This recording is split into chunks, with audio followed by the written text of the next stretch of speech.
चल रहा है उस चैप्टर का नाम है क्या चीज? समांतर श्रेणी। क्या नाम है जी? समांतर श्रेणी। बात नहीं करेंगे बिल्कुल भी, है ना, समय हो गया है। देखिए चैप्टर का नाम है समांतर श्रेणी। इसमें कोई लंबा चौड़ा डेफिनेशन की आवश्यकता नहीं, ठीक है।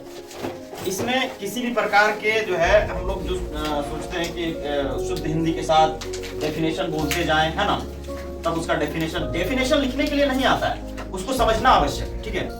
तो समझना आवश्यक है। तो समांतर श्रेणी क्या है? तो कहता है यदि हम किसी क्या करें, कोई सूची है, उस सूची में किसी निश्चित संख्या को जोड़ते चले जाएं या घटाते चले जाएं। इसे समझिएगा, यदि हम किसी सूची में किसी निश्चित संख्या को जोड़ते चले जाएं या फिर घटाते चले जाएं, ठीक है ना। फिर से बोलो, इसको लिख देते हैं। यदि हम किसी सूची में निश्चित संख्या को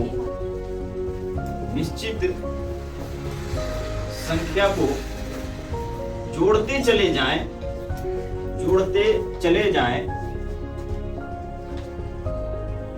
या घटाते चले जाएं, बात समझ में आ रहा है? या घटाते चले जाएं, तो इस प्रकार की सूची को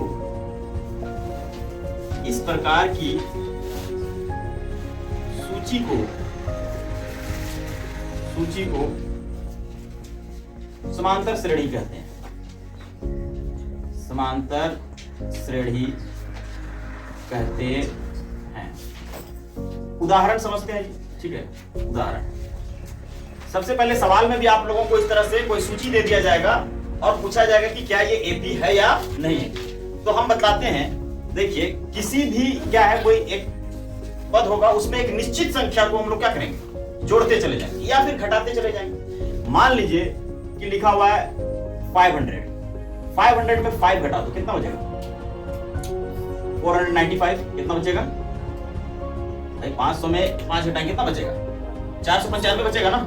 495 में फिर 5 घटा दो, कितना बचेगा? 490। फिर 5 घटा दो, कितना बचेगा? 85। तो सब में एक निश्चित संख्या घट रहा है ना। घटते घटते क्या होगा, ये किसी समय पर 0 हो जाएगा। क्या हो जाएगा? और घटाना चाहेंगे तो फिर माइनस में आने लगेगा। बात समझ में आ रहा है? तो एक निश्चित संख्या इसमें घटते जा रहा है, ठीक है। इसी तरह से मान लो एक निश्चित संख्या को जोड़ते चले जाएं, दो में फिर 2 जोड़ दो, कितना हो जाएगा? 4 में 2 जोड़ो, 6 में 2। समझ में आई बात? तो इस तरह से जो है, इस तरह से हम लोग जोड़ते चले जाएंगे। और मान लो कि हमको यहाँ 1000 तक ले जाना है, ठीक है। 1000 ये अनंत तक जा सकता है, ठीक है। लेकिन क्या होगा कि एक निश्चित संख्या इसमें जुटेगा। निश्चित संख्या कौन सा है? 2 है। इसमें क्या है, एक निश्चित संख्या घट रहा है, वो निश्चित संख्या कौन सा है? 5 है। बात समझ में आ रहा है? तो निश्चित संख्या घट जाए या निश्चित संख्या जुट जाए, तो इस प्रकार की बनी हुई श्रेणी को क्या कहते हैं? समांतर श्रेणी। क्या कहते हैं? समांतर श्रेणी, ठीक है। अब मैं अगर आप लोगों से सवाल करूं, आपसे सवाल करूं कि आप बतलाइए क्या ये जो है समांतर श्रेणी है या नहीं, ठीक है ना। चलो, 1 3 9 27 समांतर श्रेणी है। सुना ये बात? ये गलत बतलाए। अरे ये समांतर श्रेणी नहीं है। हम क्या बोले, एक निश्चित संख्या को घटाना है या एक निश्चित संख्या को जोड़ना है। इन सब में क्या हुआ है? प्लस माइनस 5 हुआ है ना। 5 घटते चला गया है ना। और इन सभी में क्या हुआ है? प्लस में 2 जुड़ते चला गया। लेकिन इसमें क्या हो रहा है? गौर करो, 1 में 3 गुना हुआ है तब बना है क्या? फिर 3 में 3 गुना हो गया तब बना है क्या? फिर 9 में 3 गुना हुआ है तब बना है क्या? समझ में आ रही बात? तो कहने का मतलब है कि ये गुना हो रहा है। देखो ये क्या हो रहा है? गुना हो रहा है। हम क्या बोल रहे हैं? या सिर्फ घटाना है या क्या करना है? जोड़ना।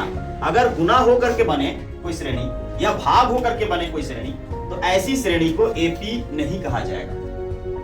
समझ में आ रही बात? समांतर श्रेणी को इंग्लिश में अर्थमेटिक प्रोग्रेशन कहते हैं। इसीलिए इसको दर्शाया जाता है एपी से। किससे दर्शाते हैं? एपी से दर्शाते हैं।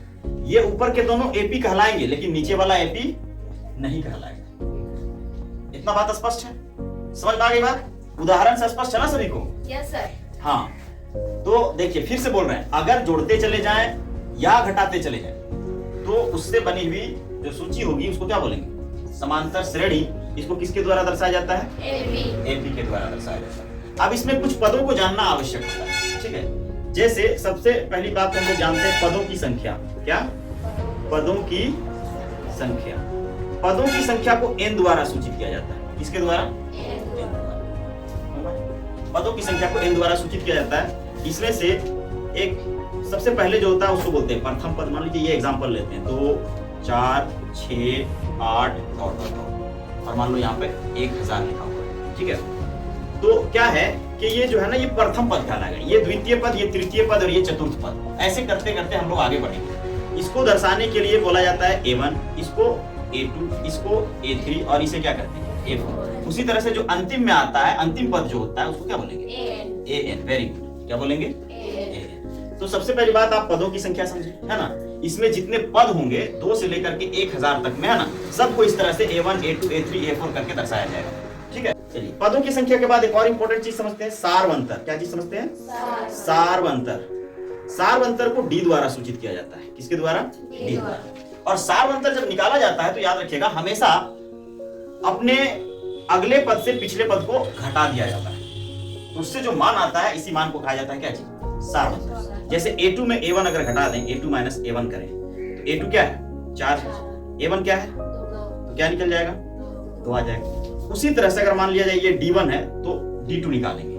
D2 करने के लिए क्या करेंगे? अब A3 में A2 घटाएंगे, A3 माइनस A2। समझ में आ गई बात? तो क्या होगा? बताइए, A3 कितना है? 6। A2 कितना है? A2 4 है ना, तो 6 माइनस 4 क्या हो जाएगा? 2 बचेगा। इसी तरह से अगर D3 हम लोग निकालना चाहें तो क्या लिखेंगे? D3 के लिए क्या लिखेंगे? A4 minus A3। समझ में आई बात? तो A4 कितना है भाई? 8 माइनस 6 इज इक्वल टू, अब देखिए ये भी 2 आया, ये भी 2, ये भी 2, सभी का सारवंतर क्या है? 2 है। ये बात स्पष्ट हो गई?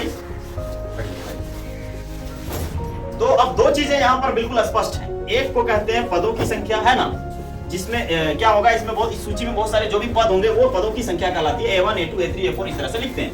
दूसरा हो गया सारवंतर, यानी कि D, है ना। D निकालने के लिए हमेशा अपने दूसरे पद में से पहले पद को, है ना, या अगले पद में से पिछले पद को क्या कर देते हैं? घटा देने से जो मान आता है वही क्या होता है? सारवंतर। ये दोनों बात स्पष्ट हो गई? ठीक है। अब सवाल आता है कि जो है किसी चीज को पहचाने कैसे कि वो AP है या नहीं है। तो उस चीज को पहचानने में हमारी मदद कौन करेगा? सारवंतर। AP है या नहीं है, इस चीज को पहचानने में कौन मदद करेगा? सारवंतर।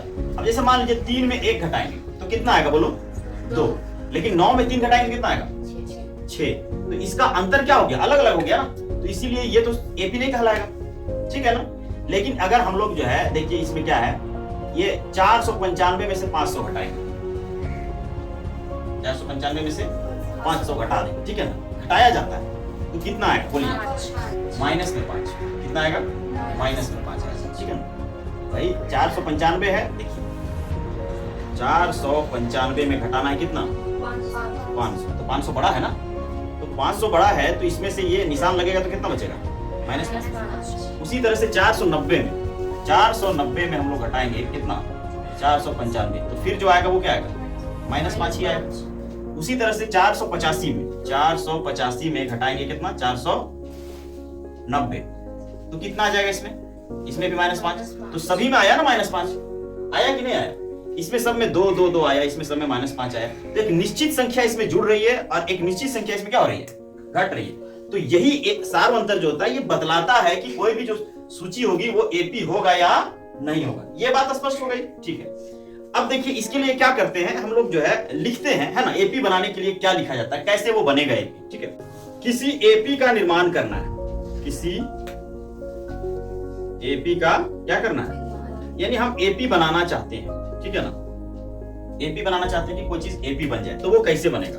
तो सबसे पहले तो हम लोग पदों की संख्या को लिखेंगे। A1 क्या लिखेंगे? A2 A3 A4, ऐसे करते चले जाए, लास्ट में क्या आ जाएगा? AN, है ना।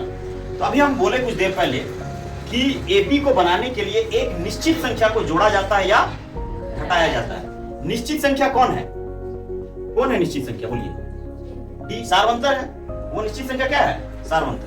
तो पहला पद अगर बनाना हो तो पहला पद को A बोलेंगे, लेकिन दूसरा पद बनाना हो तो एक निश्चित संख्या को जोड़ेंगे उसमें, और वो संख्या क्या होगा? D। उसी तरह से अगर तीसरा पद बनाना हो तो इसमें भी D जोड़ेंगे, लेकिन कौन सा D? 2D। चौथा पद बनाना हो तो क्या जोड़ेंगे, a प्लस 3d। समझ गए? तो कहने का मतलब अगर आप देखें इसमें, है ना, तो क्या हो रहा है कि जैसे मान लीजिए a3 है, तो इसमें क्या हो रहा है, ये इसको अगर n माना जाए, है ना, तो ये एक कम होकर के लिख रहे हैं। 3 में से क्या कर रहे हैं, एक घटा रहे हैं और 2d लिख रहे हैं, है ना। 4 में से एक घटा रहे हैं, क्या लिख रहे हैं, d लिख रहे हैं, है ना, यानी 3d लिख रहे हैं। 2 में से एक घटा रहे हैं, क्या लिख रहे हैं, d लिख रहे हैं। a तो सबका कांस्टेंट है। अब उसी तरह से अगर an लिखना पड़ जाए तो क्या कहेंगे, a को प्लस कहेंगे, a प्लस, सब में a प्लस है ना, a प्लस। लेकिन क्या कर रहे हैं, n में एक घटा करके लिखा जाता है, n माइनस 1 इंटू डी। इसीलिए an का जो सूत्र होता है वो होता है a plus n minus 1 into.